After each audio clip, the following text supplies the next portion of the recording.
আধার কার্ডে document update গত 3 বছরেরও বেশি সময় ধরে আধার কার্ডে ডকুমেন্ট আপডেট করার জন্য বলা হচ্ছে। 2011-র শেষ দিকে আধার কার্ডের কাজ চালু হলেও 2013 সালে গণহারে আধার কার্ড জেনারেটের কাজ শুরু হয়। তাই 2023-এ এসে 10 বছর পূর্ণ হওয়ায় এই 10 বছরে যাদের আধার কার্ডে কোনো ধরনের আপডেট করেনি তাদের কিন্তু বাধ্যতামূলক ডকুমেন্ট আপডেট করতে বলা হচ্ছে। 2023 সালের 15 মার্চ সর্বপ্রথম একটি আইডেন্টিটি প্রুফ এবং একটি অ্যাড্রেস প্রুফ হিসাবে ডকুমেন্ট আপডেটের কথা বলা হয়েছিল। পরবর্তীতে 3 মাস করে কয়েকবার এবং 6 মাস করে কয়েকবার টাইম বাড়ানোর পর লাস্ট কিন্তু 1 বছরের জন্য ফ্রিতে ডকুমেন্ট আপডেটের টাইম বাড়ানো হয়েছে। চলতি বছরের 14/6/2026 অর্থাৎ সামনের মাসের 14 তারিখের মধ্যে আপনাকে ডকুমেন্টটি আপডেট করতে হবে। 14 জুন 2026-এর মধ্যে ডকুমেন্ট আপডেট না করলে আপনার সরকারি পরিষেবাগুলো বন্ধ হয়ে যেতে পারে এবং আপনাকে পরবর্তীতে নির্ধারিত চার্জ পে করে ডকুমেন্ট আপডেট করতে হবে। তাই যত তাড়াতাড়ি সম্ভব আপনার এবং আপনার পরিবারের আধার কার্ডে ডকুমেন্ট আপডেটের কাজটি সেরে নিন। তো আজকের ভিডিওতে দেখাবো যে আপনার আধার কার্ডে ডকুমেন্ট আপডেট করতে হবে কিনা সেটা কিভাবে চেক করবেন এবং যদি করতে হয় তাহলে কিভাবে আপডেট করবেন তার সম্পূর্ণ প্রসেস দেখাবো। চ্যানেলে নতুন হলে অবশ্যই চ্যানেলটি সাবস্ক্রাইব করবেন এবং পাশে থাকা বেল বাটনে ক্লিক করে নোটিফিকেশন অল করে দেবেন। আর আপনি যদি ফেসবুক থেকে ভিডিওটি দেখেন তাহলে অবশ্যই পেজটি ফলো করে আপনজনদের শেয়ার করে ইনফরমেশন দেওয়ার চেষ্টা করবেন। তো চলুন ভিডিও শুরু করা যাক। ডকুমেন্টটি আপডেট করার জন্য মোবাইল অথবা কম্পিউটারে যে কোনো একটি ব্রাউজারে সার্চ বারে এসে লিখব UIDAI লিখে সার্চ করে দেব। সার্চ করতেই পরবর্তী এরকম একটি ইন্টারফেস চলে আসবে। তো এখানে প্রথমেই দেখেন আধার কার্ডের যে অফিসিয়াল ওয়েবসাইট সেটি প্রথমে চলে আসবে। এই প্রথম লিঙ্কে ক্লিক করবেন। ক্লিক করতেই পরবর্তী এরকম একটি ইন্টারফেস চলে আসবে। অথবা আপনার সুবিধার্থে আমি ভিডিও ডেসক্রিপশনে লিঙ্ক দিয়ে দেবো, সেখানে ক্লিক করেও ডাইরেক্ট এই পেজটিতে চলে আসতে পারবেন। তো আমরা প্রথমে চেক করে নেব যে আমাদের আধার কার্ডে ডকুমেন্টটি আপডেট করতে হবে কিনা। চেক করার জন্য এখান থেকে বাম দিকে উপরের দিকে দেখেন যে মাই আধার বলে একটি ট্যাব রয়েছে, এখানে ক্লিক করব। তারপর এখান থেকে ডান দিকে দেখেন আধার সার্ভিসেস বলে যে ট্যাবটি রয়েছে, একটু নিচের দিকে দেখেন চেক আধার ভ্যালিডিটি, এই অপশনে ক্লিক করব। ক্লিক করতেই পরবর্তী এই পেজটি চলে আসবে। তো এখানে বলছে এন্টার আধার নাম্বার, তো এখানে আধার নাম্বারটি ইনপুট করব। তারপর নিচে এই ক্যাপচাটি এন্টার ক্যাপচা ঘরে ইনপুট করব। তারপর প্রসিড বাটনে ক্লিক করব। প্রসিড বাটনে ক্লিক করতেই পরবর্তী এই পেজটি চলে আসবে। তো এখানে আপনার আধার কার্ডের কিছু ডিটেলস দেখাবে, আপনার এজ ব্যান্ড দেখাবে, জেন্ডার দেখাবে, স্টেট দেখাবে এবং মোবাইল নাম্বারের লাস্ট 4টি সংখ্যা দেখাবে।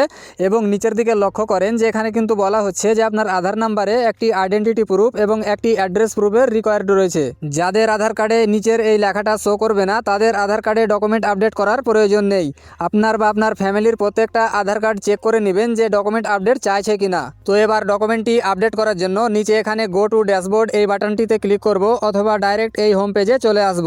এবার ডকুমেন্টটি আপডেট করার জন্য এখানে মাই আধারে আবারও ক্লিক করব। তারপর এখানে আপডেট ইওর আধারে প্রথমেই দেখেন ডকুমেন্ট আপডেট বলে একটি অপশন রয়েছে, এখানে ক্লিক করব। ক্লিক করতেই পরবর্তী এই পেজটিতে নিয়ে আসবে। তো এখানে নিচে দেখেন ক্লিক টু সাবমিট বলে যে বাটন রয়েছে, এখানে ক্লিক করব। ক্লিক করতেই পরবর্তী এই পেজটি চলে আসবে। তো এখানে বলছে এন্টার আধার নাম্বার, আপনার আধার কার্ডের নাম্বারটি এই ঘরে ইনপুট করবেন। তারপর নিচে যে ক্যাপচাটি রয়েছে এন্টার ক্যাপচা ঘরে ইনপুট করবেন। তারপর লগ ইন উইথ ওটিপি এই বাটনে ক্লিক করবেন। ক্লিক করতেই আপনার আধার কার্ডের সাথে রেজিস্টার্ড মোবাইল নাম্বারে একটি ওটিপি পাঠানো হবে, সেই ওটিপিটি এন্টার ওটিপি ঘরে ইনপুট করবেন। তারপর লগ ইনে ক্লিক করবেন। লগ ইনে ক্লিক করতেই পরবর্তী এরকম একটি ইন্টারফেস চলে আসবে। উপরের দিকে লক্ষ্য করেন এখানেও কিন্তু আপনাকে বলা হচ্ছে যে আপনার আধার কার্ডে ডকুমেন্ট আপডেট করার প্রয়োজন রয়েছে। তো বাম দিকে নিচের দিকে দেখেন ডকুমেন্ট আপডেট বলে একটি ট্যাব রয়েছে, এখানে ক্লিক করবেন। ক্লিক করতেই পরবর্তী এরকম একটি ইন্টারফেস চলে আসবে। তারপর নিচের দিকে দেখেন নেক্সট বাটন রয়েছে, তো নেক্সটে ক্লিক করবেন। নেক্সটে ক্লিক করতেই পরবর্তী এরকম একটি ইন্টারফেস চলে আসবে। এখানে আপনাকে বলছে please verify your demographic data, অর্থাৎ আপনার আধার কার্ডের ডেটাটা এখানে দেখাবে, আপনি মিলিয়ে নেবেন যে সব কিছু ঠিকঠাক আছে কিনা। তারপর নিচে দেখেন ভেরিফাই বলে একটি চেকবক্স রয়েছে, এটা টিক চিহ্ন করবেন। তারপর নেক্সটে ক্লিক করবেন।